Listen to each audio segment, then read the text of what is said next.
Good morning to all. Welcome back to our YouTube channel. Then we also going to discuss about the topic some basic concept of the macroeconomics. And we already learned about the classification of goods. Then we also learn about the concept and components of the investment. First of all, what do you mean by the investment? And investment is also called the capital formation. Investment का जो दूसरा नाम है वो क्या है? Capital formation है. And investment it can be defined as a change in capital stock. It means investment is the expenditure by the producer on the fixed assets by which the producer can generate the future income. यानी investment क्या है? Fixed assets पर या total investment expenditure वो होता है यानी जिसके द्वारा जो प्रोड्यूसर्स है फ्यूचर इनकम जनरेट करने के लिए जिसका यूटिलाइजेशन करता है. These are called the investment.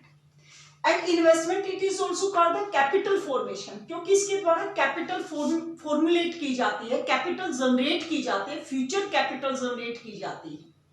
Then it can be divided into the two parts. यानी investment are of two types. First is fixed investment and inventory investment. First of all, what do you mean by the fixed investment? Yani fixed investment is the expenditure by the producer on the fixed assets during an accounting year. Yani fixed assets, for example, plant and machinery. इन पर जो भी expenditure producers के द्वारा किया जाता है, these are called the fixed investment. ये assets होते हैं उसके. Then what do you mean by the inventory investment? इसके अलावा जो कुछ बच गया वो सारा किसमें इंक्लूड हो जाता है? इन्वेंट्री इन्वेस्टमेंट में इंक्लूड हो जाता है. इन विच वी इंक्लूड, इसमें हम क्या क्या इंक्लूड करते हैं?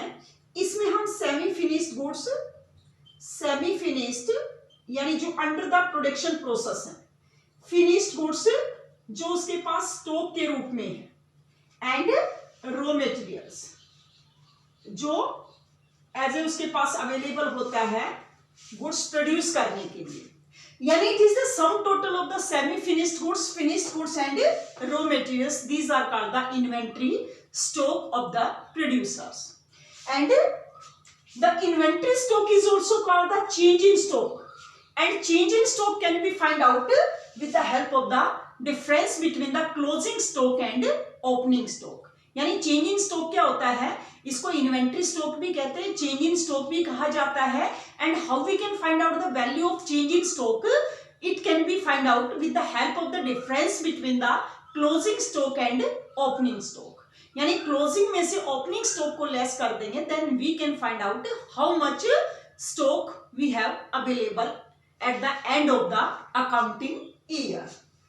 इसके बाद ये छोटे छोटे बेसिक कॉन्सेप्ट हैं. इसमें जो बेसिक कॉन्सेप्ट इसमें आते हैं यानी जो टोटली हमारे जो फर्स्ट यूनिट है उसके सारे जो कॉन्सेप्ट हैं, जो बेसिक कॉन्सेप्ट हैं वो सारे इसी चैप्टर में आते हैं. इसके बाद हमारे पास आता है as a concept of depreciation.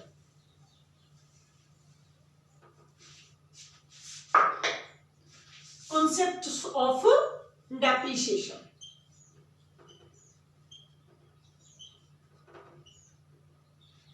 Depreciation. First of all, what do you mean by the depreciation? Depreciation is the loss of the value of the fixed assets. यानी जो भी उसके पास फिक्स्ड असेट्स हैं, फॉर एग्जांपल मशीनरी है, उसकी value एक accounting year में जितनी भी वैल्यू डेप्रिशिएट होती है, डिक्रीज होती है, these are called the process of depreciation. और डेप्रिसिएशन किसके कारण होता है बेटा? डेप्रिसिएशन के तीन मेन रीजन हैं. Normal wear and tear, normal wear and tear यानी सामान्य टूट फूट हो जाए. Accidental damage, accidental damage.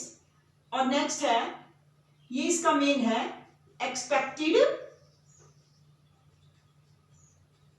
Obsolescence.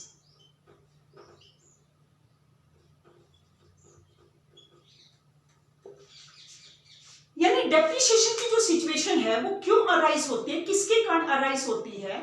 यानी डेप्रिसिएशन की जो सिचुएशन है वो नॉर्मल वेयर एंड टियर यानी सामान्य टूट फूट हो जाए मशीनरी में, एक्सीडेंटल डैमेज या एक्सपेक्टेड ऑब्सोलेंस यानी जिसका पहले से ही प्रोड्यूसर एस्टिमेशन लगा सकता है।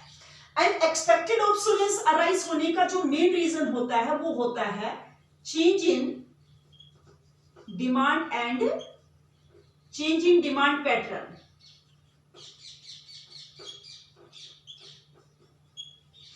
और दूसरा रीजन है change in technology. It means इसका जो प्रोड्यूसर्स होता है जब वो प्रोडक्शन स्टार्ट करता है तो इन चीजों का वो पहले से एस्टिमेशन लगा लेता है कि मे बी ऐसी पॉसिबिलिटी हो सकती है, जैसे किसी भी वस्तु का उस समय ट्रेंड होता है तो जरूरी नहीं है कि लॉन्ग टाइम तक उसी वस्तु का फैशन या ट्रेंड रहे, ये चेंज होता रहता है। तो वो पहले से एक्सपेक्टेड होता है कि may be demand pattern change हो सकता है। और आप ये देखो कि हर समय प्रोड्यूसर्स को कॉम्पिटिटिव इन्वायरमेंट में रहने के लिए the producers also changes the technological pattern. It means innovative technology से अप्लाई करनी पड़ती है, तो उसे ये भी अनुमान होता है कि कुछ सालों बाद उसे टेक्नोलॉजिकल चेंजेस भी अप्लाई करने पड़ेंगे। तो इसके कारण जो डेप्रिसिएशन या रिप्लेसमेंट कॉस्ट होती है these are also a part of the depreciation.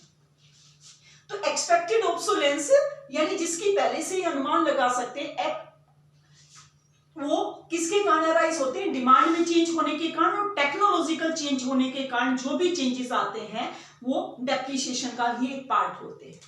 इसके बाद एक इसमें कॉन्सेप्ट आता है capital loss.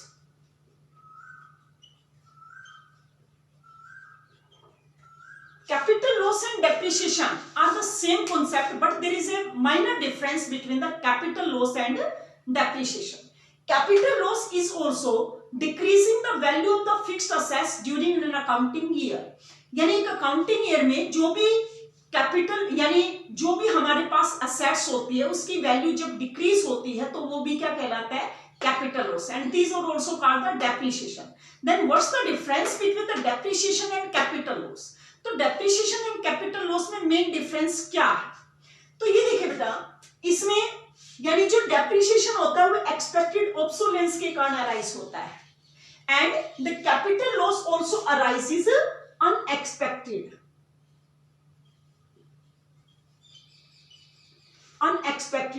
Obsolescence.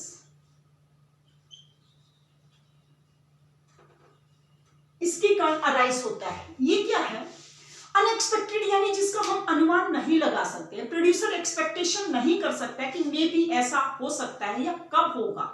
For example natural calamities के कारण जो रिसोर्सेज यानी वैल्यू डिक्रीज हो जाती है, इसके साथ साथ जैसे शॉर्ट सर्किट के कारण आग लग जाते हैं, नेचुरल कैलेमिटीज के कारण जो भी हो जाता है, एक वर्ल्ड वाइड डिप्रेशन की सिचुएशन अगर आ जाती है तो भी फिक्स्ड असेट्स का जो लॉस होता है this are a part of capital loss.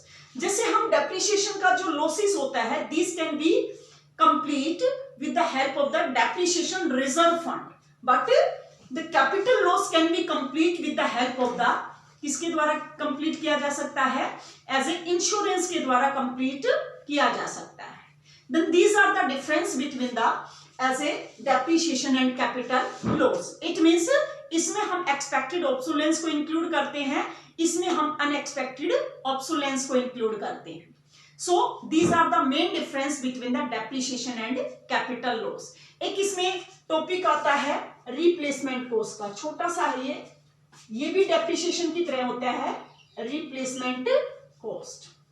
Replacement cost एक सिंपल वे में हम कह सकते हैं कि replacement cost is also the decreasing the value of the fixed assets by all producing units. एक सिंपल वे में कह सकते हैं कि replacement cost is the sum total of the depreciation by all producing units, क्योंकि individual units के में जो डेप्रिसिएशन होता है उसको इंक्लूड किया जाता है, जबकि रिप्लेसमेंट कॉस्ट में हमारे देश में जितने भी प्रोड्यूसिंग यूनिट्स हैं यानी उनमें जो डेप्रिसिएशन लॉसेस होता है या फिक्स्ड असेट्स का जो लॉस होता है by all producing units, then these are called the replacement cost. इसके साथ साथ जब हम न्यूमेरिकल पोर्शन करते हैं तो डेप्रिसिएशन का एक अदर नेम होता है, depreciation is also called the consumption of fixed capital. इसको consumption of the fixed capital भी कहा जाता है, रिप्लेसमेंट कॉस्ट भी कहा जाता है. So that's all for today. For the further classes, please connect our YouTube channel. Thanks and have a nice day.